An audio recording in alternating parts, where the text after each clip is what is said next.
I've been a night nurse for a decade. I work late shifts in the emergency room to support my family.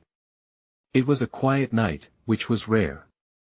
I thought maybe I could finally catch up on some paperwork. As I walked down the hall, the fluorescent lights flickered.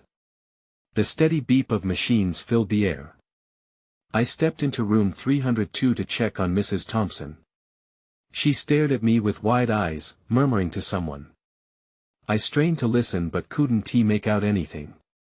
It sounded like she was having a chat with an invisible friend. A chill crept over me. It was just us in that room. "Mrs. Thompson," I said gently, hoping to bring her back to reality. She went silent, turning her gaze to the corner. I glanced over quickly, expecting someone to be there. Nothing was there, just an empty space. My heart raced. Later, I moved into another room to help a different patient. They were mumbling incoherently again. When I leaned in to check their vitals, they suddenly looked past me and smiled.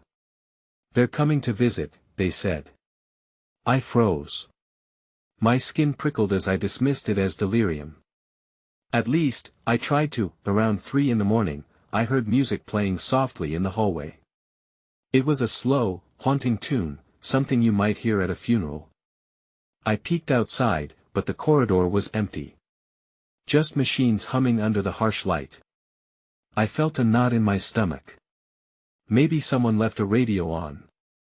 I couldn't find any source. I started to worry that I was losing my grip. Weeks went by, and things got worse. One night, I couldn't find a coworker, Jamie. I remembered her sitting in the staff room before my break. I asked everyone if they'd seen her, but no one had. It felt like she had vanished.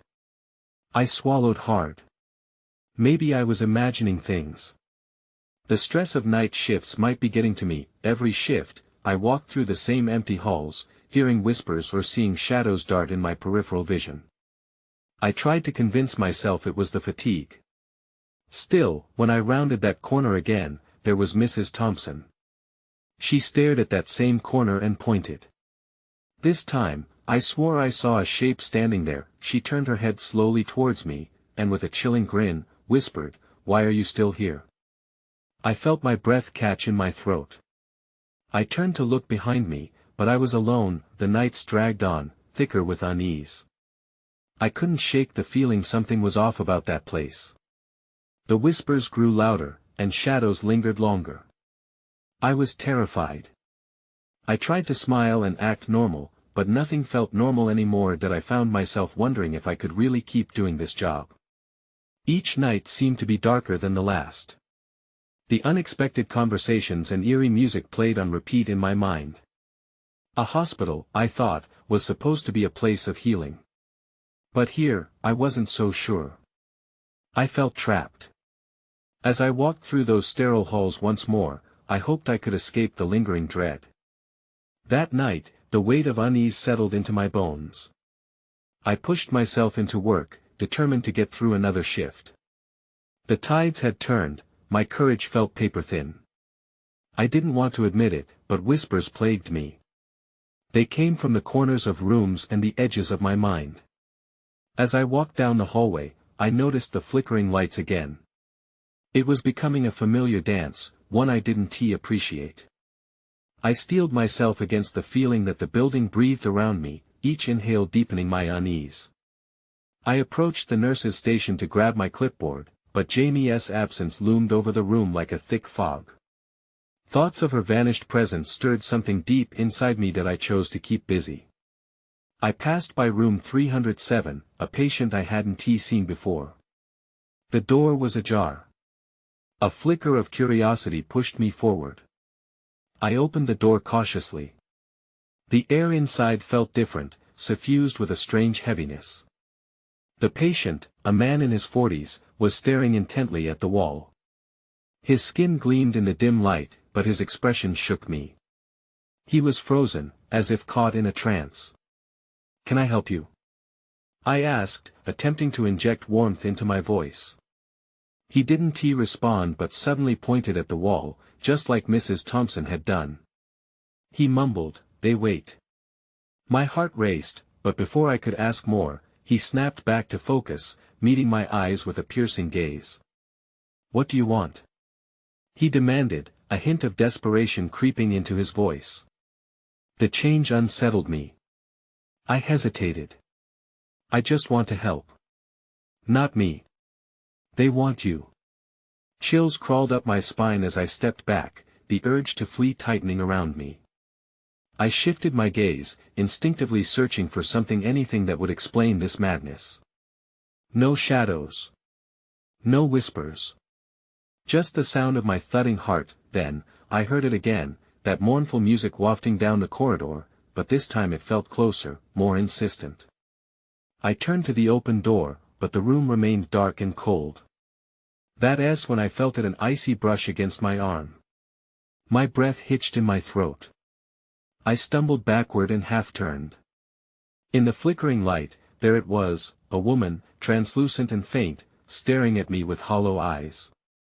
Panic surged through me, and without thinking, I dashed down the hallway. That I needed answers. Why were they coming to me? Why was I still here?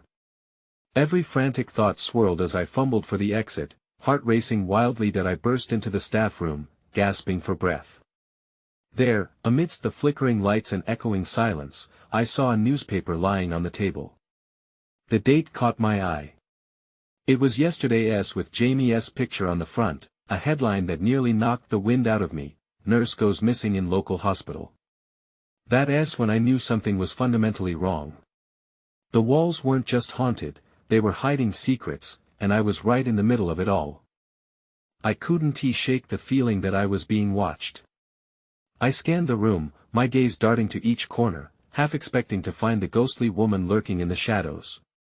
Instead, the air hung heavy with silence, broken only by the distant beeping of machines from the patient wing. My fingers trembled as I picked up the newspaper. Jamie's smile seemed so alive, so full of hope. How could she just vanish? I felt a knot of dread tightening in my chest.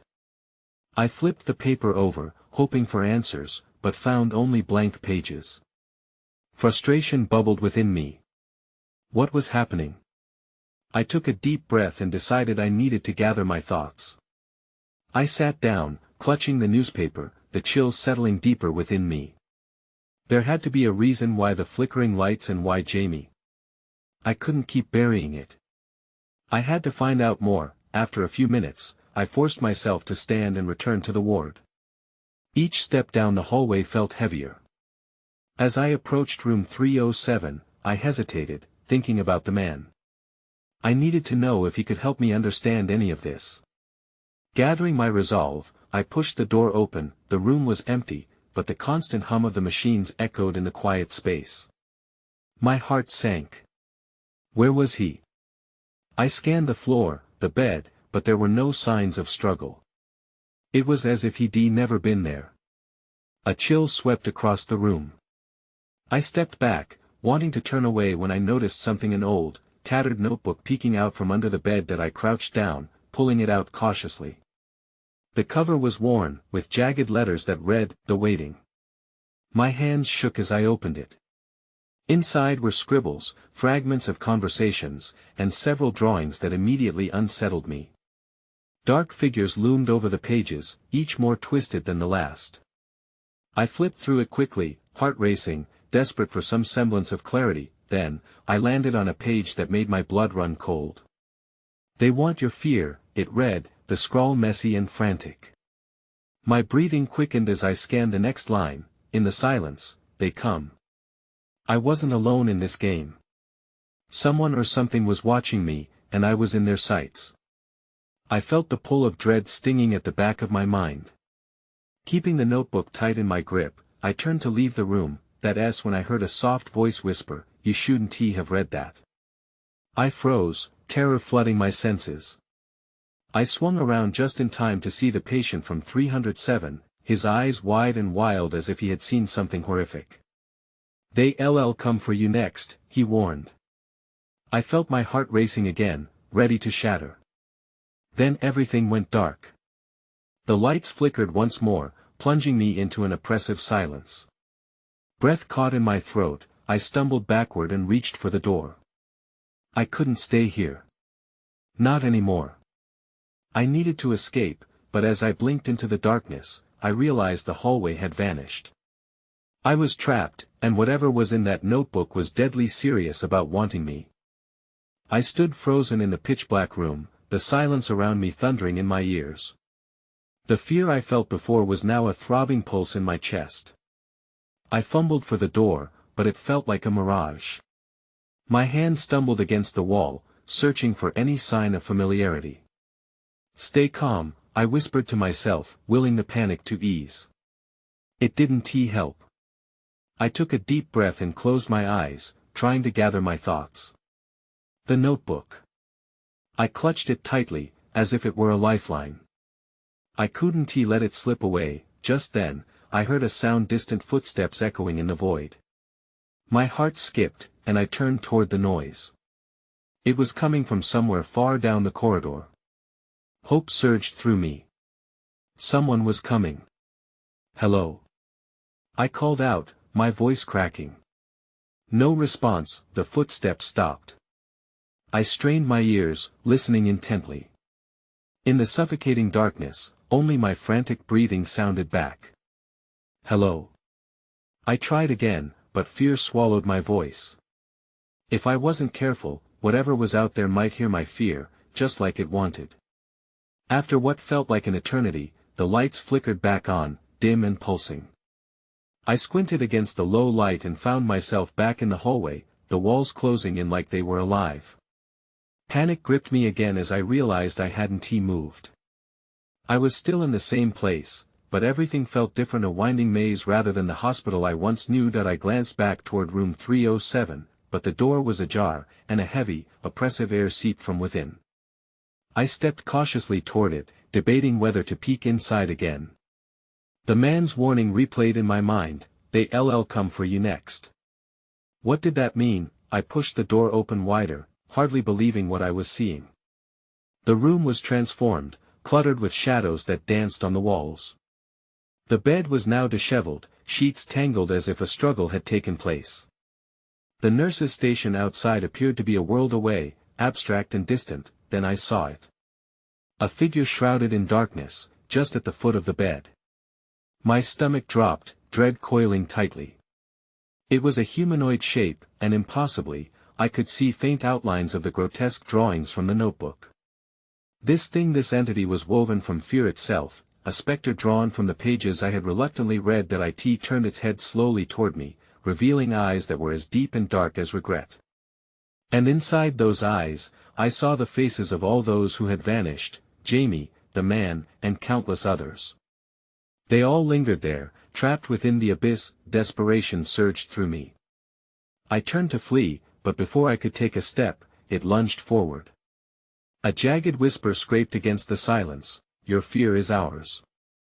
I bolted from the room, clutching the notebook against my chest as I raced down the hallway. I could almost feel the chill of its breath on the back of my neck, urging me to surrender. I was running on pure instinct, on the flickering hope that I could find a way out of this nightmare. Then, as I rounded the corner, I spotted something on the wall. A door marked with a single word, "Exit." I scrambled toward it, praying it led me to safety. But as I reached for the handle, the lights flickered once again, and I realized too late whatever I had been running from was already here. The moment I realized whatever hunted me was right behind me, a wave of ice flooded my veins. I yanked the door handle down, panic amplifying every sound around me. The metal felt hot and unyielding against my palm.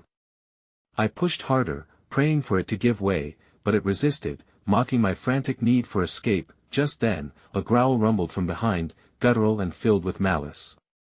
My heart raced, thundering like a wild drum inside my chest. I glanced back, and there it was, the entity, its shape coiling in and out of the shadows like smoke. The faces trapped within it writhed in torment, their silent screams filling the air around me. With a jolt, I pulled away from the door and sprinted back down the corridor. Every sound echoed like thunder in my ears. I could feel the weight of the darkness bearing down on me, pressing me into the floor as if to yank my feet from under me. The artist's drawings from the notebook flashed through my mind, twisted versions of reality that I had once thought mere imagination. Now they felt like a warning, the very fabric of my fears made flesh. Then, I noticed something strange on the floor. A flickering light began to pulse beneath the tiles, casting a strange glow through the cracks. I skidded to a halt, confusion wrestling with instinct. I knelt down to inspect it better, and as I did, the light flickered brighter, revealing a barely visible outline in the shape of a door. Stomach twisting, I pressed my palms against the floor, feeling the warmth emanate from below. I could hear a faint whisper rising from it, broken, like 1,000 voices trapped in dark echoes. I hesitated for just a moment, but I couldn't allow myself to linger. The entity was gaining on me, its presence palpable like a steady wind that shifted the air around me. With one desperate heave, I pulled up some of the cracked tiles. The opening grew, and I squeezed myself through the makeshift entrance. I fell into a narrow passage, landing hard on my knees. The walls were damp, the air thick with the scent of mildew and decay. I crawled forward, the darkness swallowing me whole, my heart racing in the confined space. Suddenly, the whispers grew louder, swirling around me. They began to form words. "You can't escape," they hissed. "You belong to us." I pressed on, ignoring the chilling weight of their voices. I was still clutching the notebook, as if it would somehow shield me from the oncoming storm. Just then, a blinding light erupted ahead, illuminating the tunnel like a distant sun. I crawled faster, desperate to reach it. But just as I neared the light, it flickered once, then faded. The voices stopped, leaving me in an eerie silence. I froze, realizing the abrupt stillness felt more menacing than the chaos that had come before. I reached up to touch the wall, trembling. My fingers grazed something cool and solid that wasn't there before, a latch. I pulled it down, a creaking sound echoing in the silence. Then, without warning, the lights returned, but brighter, searing my eyes. As they flickered back on around me, I found myself standing in a completely different room, an operating theater, pristine and surreal. And that was when I saw it. The body on the table, covered by a white sheet, looked familiar. My pulse raced. I had to know. I took a step closer, heart pounding in my ears. What if it was all a lie? What if Jamie was? But I needed to know the truth, even if it cost me everything. My fingers trembled as they brushed against the crisp edge of the sheet. I took a deep breath, my instincts screaming at me to back away, but curiosity was stronger. The body lay perfectly still, a stark contrast to the chaos that had led me here. I pulled the sheet slowly, my heart rattling in my chest. As I revealed the face beneath, a jolt of horror surged through me. It was Jamie. I stumbled back, my breath hitching in my throat. This couldn't be real. I wanted to scream, but no sound escaped my lips. The evidence of my worst fear made flesh was staring back at me, its silence deafening, but the world around me hadn't stopped. The operating room began to shift, the sterile equipment growing dull and blurred at the edges. The light flickered again, and shadows pooled in the corners, creeping closer. I was no longer just in the presence of a body, I could feel something lurking, something watching. That I turned to run, but the walls seemed to close in, trapping me. The whispers returned, louder and more insistent. "You are part of the cycle," they hissed. I pressed my palms to my ears, trying to drown them out, but the words burrowed deep into my mind. Then, the sounds of footsteps echoed from somewhere beyond the operating room. They were unnaturally slow, dragging like the weight of an impending storm. I peered around, panic shutting down my reasoning. Could it have been the entity? Or someone else, someone alive? My instincts kicked in. I had to find another way out. I sprinted to the door, throwing it open. But instead of the expected hallway, I found myself staring into an endless void, a swirling mist of shadows inhaling the light. I hesitated, feet rooted to the spot, fear chaining me to the entrance, but behind me, the whispers grew frantic. "Join us! Join us!" They cried, mixing with the sound of the footsteps now thundering closer. I couldn't stay here.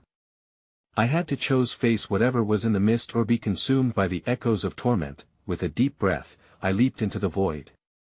I felt the force of the darkness wrap around me, pulling me deeper into its embrace. The coldness sank into my bones, and I braced myself for impact.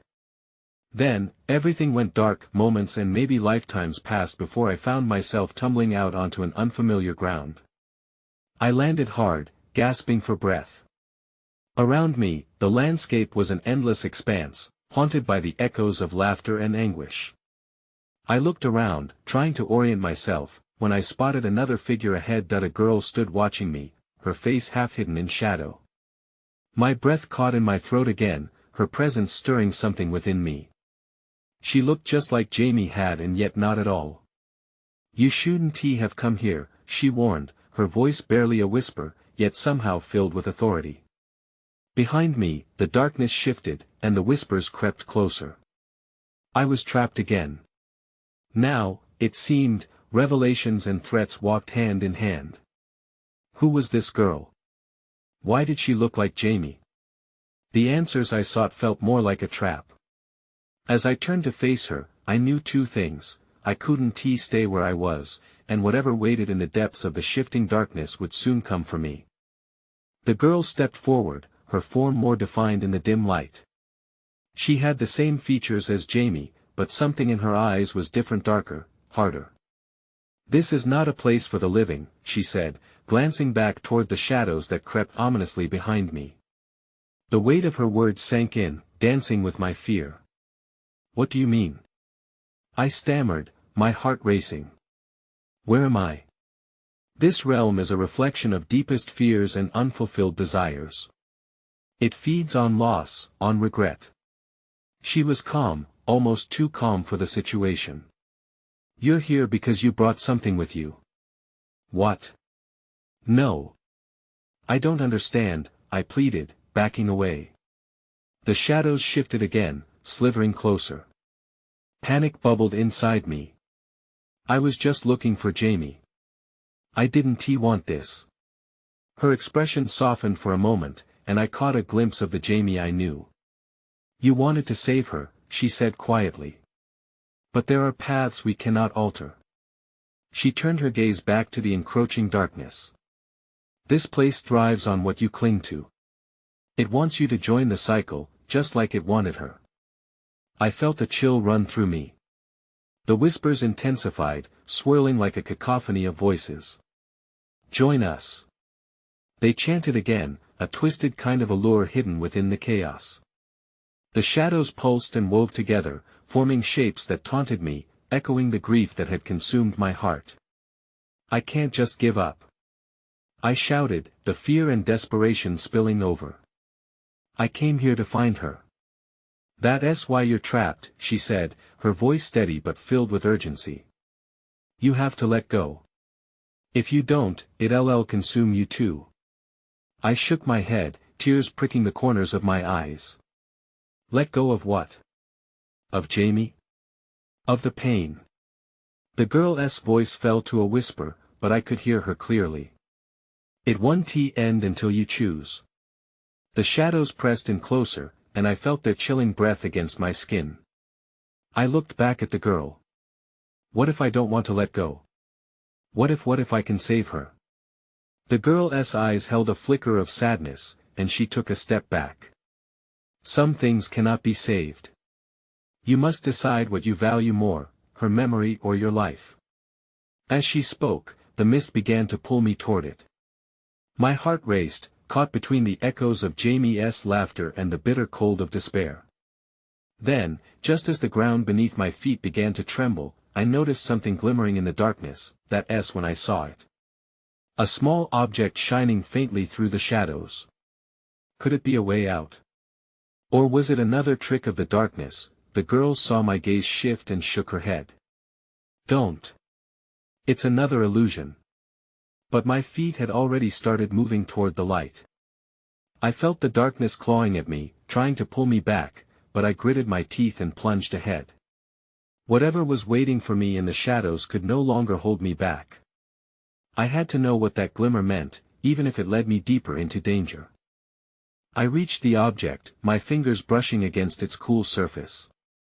It was a locket, old and tarnished, yet it emitted a warmth that soothed the chaos swirling around me. I opened it cautiously. Inside, there was a photograph of Jamie, smiling as if she were captured in a moment of pure joy. Suddenly, the shadows pulled back slightly, as if they were wary of this unexpected light. "Jamie," I whispered, my heart struggling between hope and despair. The girl's warning echoed in my mind, but I couldn't help myself. I had to know what this meant. As I held the locket, a sharp chill swept through the air, and the whispers grew louder, rising in a tide of fury. I felt a pressure building around me, tightening like a vice. "You shouldn't have done that," the girl said sharply. "They don't want you to remember. They want you lost." Before I could respond, the shadows surged forward, enveloping me. I stumbled back, clutching the locket tighter. "What are you? Why are you doing this?" I yelled, struggling against the darkness. "They are the keepers of memories," she said, her voice strained. "But they twist and distort them. This place feeds off our fears, our losses. It wants to drown you in it." Just then, I caught a glimmer from the edges of my vision again. Another light flickered through the haze, beckoning me to follow. "That might provide answers," the girl urged, stepping toward me, her features shifting as if caught between realities. "But you need to trust yourself." Trusting myself felt impossible in that moment. The shadows writhed like snakes, whispering my regrets in 1,000 voices. "You'll never find her. You'll only find pain." Ignoring them, I moved toward the new light. Every step was like wading through water, the darkness clawing at my mind. The air thickened, and I could barely breathe. The locket burned in my hand, each pulse sinking with my frightened heartbeat. As I neared the source, I could make out shapes, faces trapped in the shadows, eyes filled with anguish and longing. My heart sank. They were all people who had lost someone, just like me. "No." I gasped, realizing I was just a step away from joining them, but I pressed on, clenching the locket, and the faces shifted. Some seemed to reach for me, desperate to pull me into the abyss. I looked back at the girl, who watched with a mix of hope and fear. "Do you want to be one of them?" she asked urgently. "Make your choice." I could feel the ground shaking beneath me, the shadows rippling like an ocean storm. I had to act. I glanced down at the locket. Maybe Jamie could be my anchor. "Jamie!" I cried out, feeling a strange energy surge through me. The shadows flared in response, writhing with fury.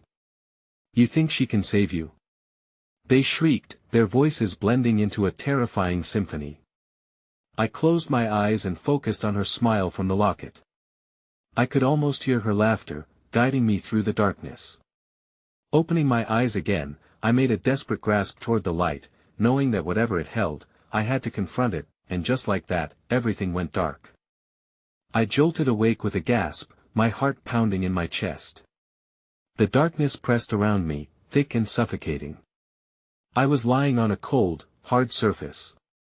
As my eyes adjusted, I realized I was in a dimly lit room, walls made of rough stone, but I could still feel the locket clutched tightly in my hand. "Where am I?" I muttered, trying to shake off the lingering dread. The air smelled damp, musty, as if it hadn't been breathed in for years. I pushed myself up, glancing around. The shadows danced in the corners, but they seemed less aggressive now. It was almost as if they were waiting. The girl was gone. Panic surged through me. "Hey!" I called out, but my voice echoed back, absorbed by the stone walls. No response. I felt a pang of loneliness wash over me. Then, something caught my attention. In the far corner of the room, a flickering light was set against the stone wall. I crept toward it, cautiously stepping around the scattered debris that littered the floor. My instincts screamed to get out, but a pull toward discovery was stronger. As I neared the light, I saw that it emanated from a small, rusty lantern hanging from a hook. Underneath the flickering glow, there were symbols carved into the stone, rusty lines resembling veins weaving in and out of each other. I pressed my fingers against them. They felt warm, almost alive, that S when I heard it, a soft, whispering voice, just beneath the crackle of the flame. "Help us," it said, quivering with desperation. I froze, my breath hitching in my throat. Who? Who needs help?" I asked, probing the dark corners with my gaze. No answer came. Just the whisper wrapped around me, urging me closer to the symbols. I noticed they looked familiar. I squinted, trying to recall where I'd seen them before. Suddenly, an image flashed in my mind, Jamie, sitting on the grass, drawing in the sand. The same swirling patterns. "It's you," I whispered, realization striking me like a lightning bolt. She had known all along. This place was connected to her somehow. The shadows flared again, encroaching on my space, their whispers morphing into a cacophony of anger. "You should not know this," they hissed, their voices sharp and accusing. I felt the heat rising, threatening to push me back into the darkness. "No. I'm not going back," I yelled, clutching the locket again. I focused on Jamie's smile, the joy sparkling in her eyes. "I will find you." The shadows recoiled slightly, as if momentarily shocked by my determination. In that opening, I dove for the lantern.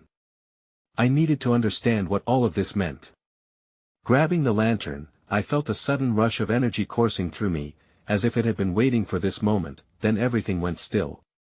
The whispers faded, replaced by a heavy silence.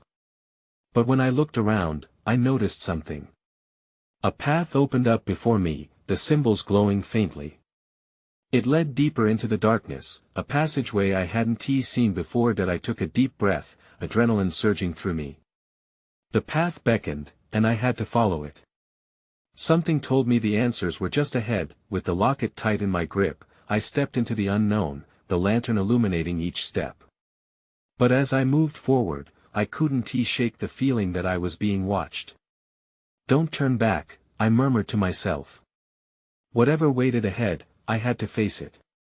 I pushed onward, resolving that this time, I wouldn't let the shadows win.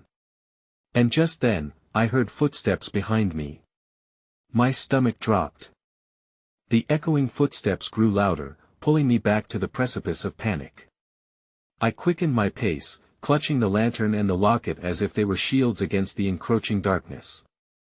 I turned my head periodically, half expecting to see the entity, the shadows, or some version of Jamie lurking behind me. "Stay focused," I muttered to myself, desperately forcing my breathing to slow. The air thickened with a sense of foreboding, amplifying the whispers that whirled around me like an unseen storm. My heart raced with every shadow that danced just out of sight. The path before me twisted and turned, revealing the same swirling symbols engraved in the stone. They pulsed intermittently, guiding me forward while taunting me with memories I had struggled to bury. "Let us help you," the whispers coiled around my thoughts like smoke. "It'll be easier if you just let go." "No," I shouted defiantly, my voice obliterating the false comforts of the shadows.